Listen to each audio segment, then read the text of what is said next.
someone's life? No, it's not. It's not worth it.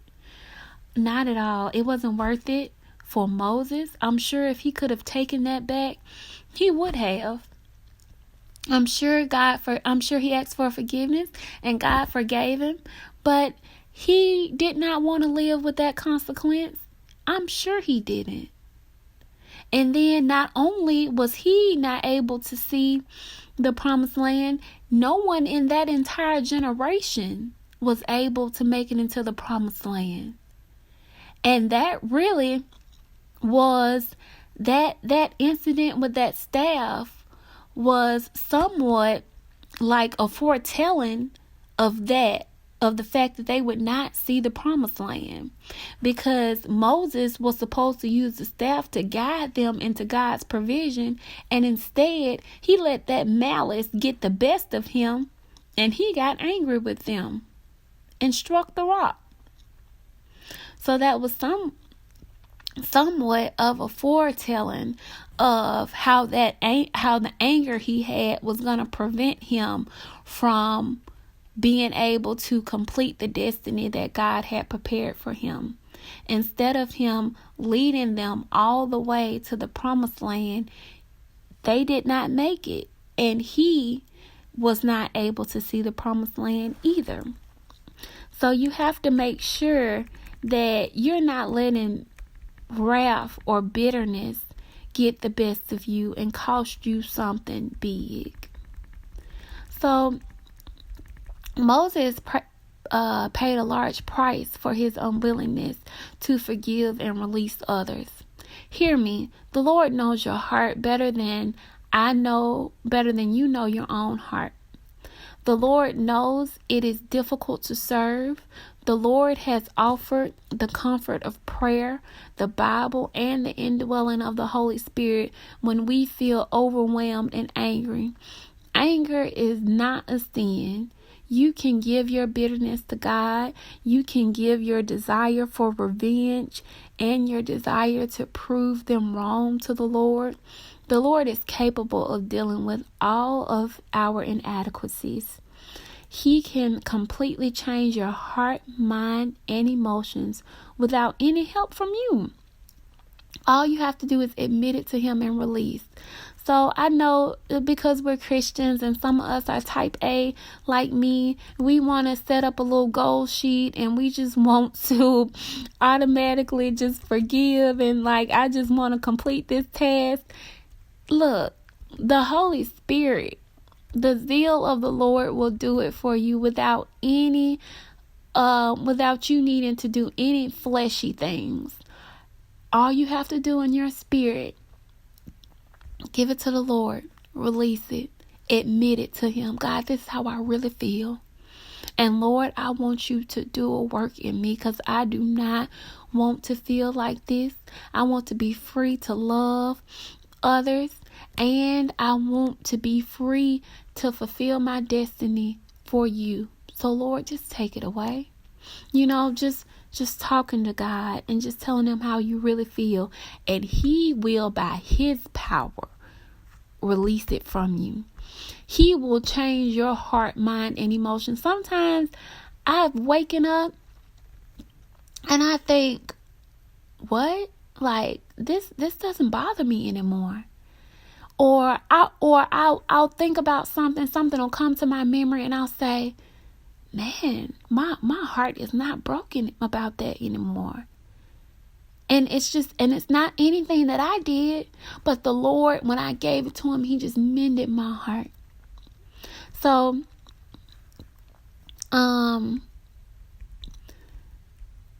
in the next part, we're just going to look a little bit more in depth into the situations and how we can handle them better. We can learn how to stop bitterness and malice from taking root in our hearts.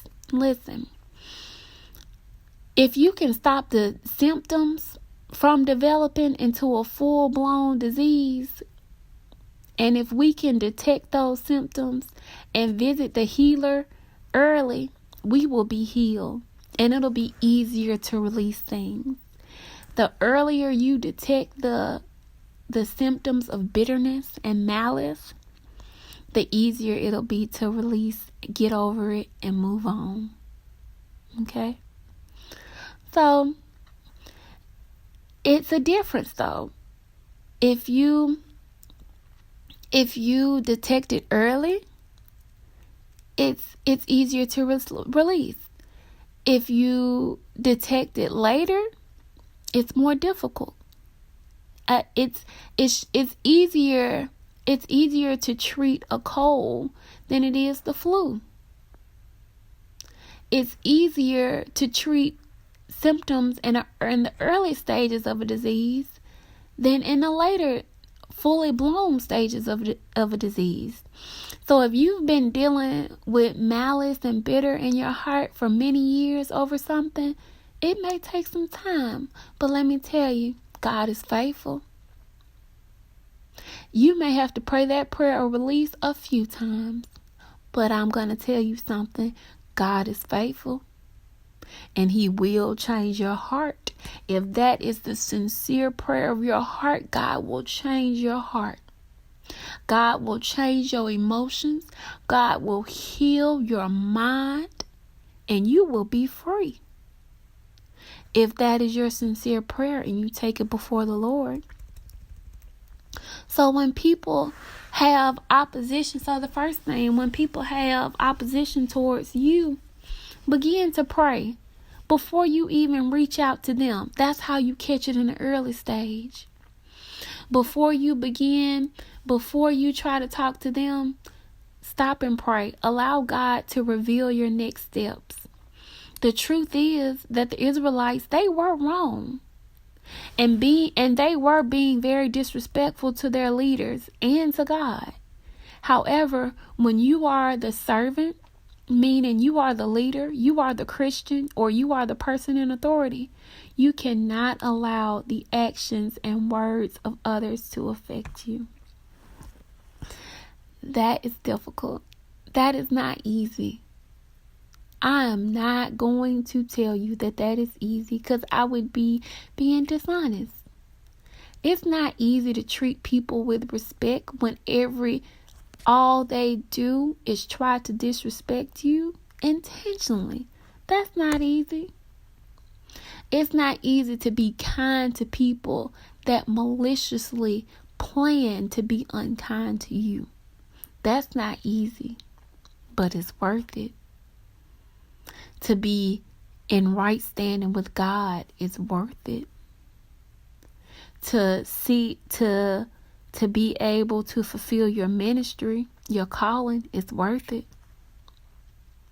You are human. So your feelings may get hurt. You may get angry or frustrated. Yet, as a Christian, you must take your grievances to the Holy Spirit and allow Him to alleviate the negative emotions they have caused you to have. Your heart, your mind, your will, your emotions are under your control. Let me speak some truth to some power here. No one can really make you feel a certain way. I'm going to say that one more time. No one can really make you feel a certain way. As a servant or leader, either in the spirit or in the flesh, you must be above reproach. Not above feelings. That I wouldn't ask you to be above feelings. That's unrealistic, because you're human. Yet the Holy Spirit inside of you should reign over your feelings, heart, mind, and actions. So whether you are the leader in the flesh, meaning you really are the boss at work and you just over some people that don't want to do right, or you may not be the person in authority, yet you are more spiritually mature, you have to be above reproach. As petty as they get, as low down as they get, you have to be the one to set the spiritual atmosphere. You can't succumb and let let the enemy, who really it's really not them, it's really the enemy inside of them. You can't let that enemy inside of them have reign over the atmosphere. If that enemy inside of you, inside of them, or you, or the flesh, if that enemy can control your feelings, your heart, and your mind, they can control you. And that's how the enemy often stops you from being able to fulfill your destiny. The second thing, if you are in a position of the follower, you have to remember that insubordination to leadership is never the answer. It doesn't please God. You are required to submit even in the most adverse situations. If that is what you agreed to do, you must constantly pray for your supervisor and mean it in your heart. So you can't gather all the people together like the people of Israel did and just start running off at the mouth and decide that you're going to go and you're going to basically step out of line and overthrow the authority that's been put in place. That's not godly. That's not going to help you to forgive and release. You're trying to take matters into your own hands instead of giving it to the Lord. You should never approach a dispute with a supervisor in a disrespectful way. The Israelites should not have gathered together and formulated an attack on their leaders. The Israelites should have voiced their concerns in a more respectful manner, free from accusations and bitterness. There can definitely be some cruel leadership that is not submitted to the Lord. Yes, some leaders are not good leaders. They are not led by the Lord, so they may not treat you right. Some people in authority are intentionally cruel. It is difficult to submit to cruel leaders. It is extremely taxing if you have to submit to someone who mistreats you just because they know you need the provision and they feel like they think they can. As a believer, however, your ultimate leader is the Lord, and you must give your grievances to Him. If you're able to, take those grievances to your leadership and communicate them in a respectful way. If you cannot, just pray for them and constantly and refuse to be insubordinate and have a bitter heart, no matter how they treat you, no matter if they never treat you right, if they always overlook you, if they don't pay you right, if they don't promote you right. Ultimately, the Lord is in charge. Ultimately, love that person. Love them. Pray for them. Allow the Lord to let you be able to serve them in any way that you can. Once again, God knows your heart and that you're only human. Yet, as a believer, our outcomes are always better when we follow the guidance of the Holy Spirit. As a Christian, it never feels good to display ungodly behavior. It doesn't solve anything to give people a piece of your mind. What you really end up giving them most times is your peace of mind. You worried about them. You up here clowning, call yourself going off, and you gonna do this, you gonna do that, and your blood pressure rising, you got anxiety, you're so upset, you're going home, taking it out on them, you're taking it out on people that don't even have anything to do with what you're going through. Don't give them the peace. Don't give them your peace of mind. Keep your peace. Pray to God. Release them. Forgive them. every day if you have to, every hour if you have to.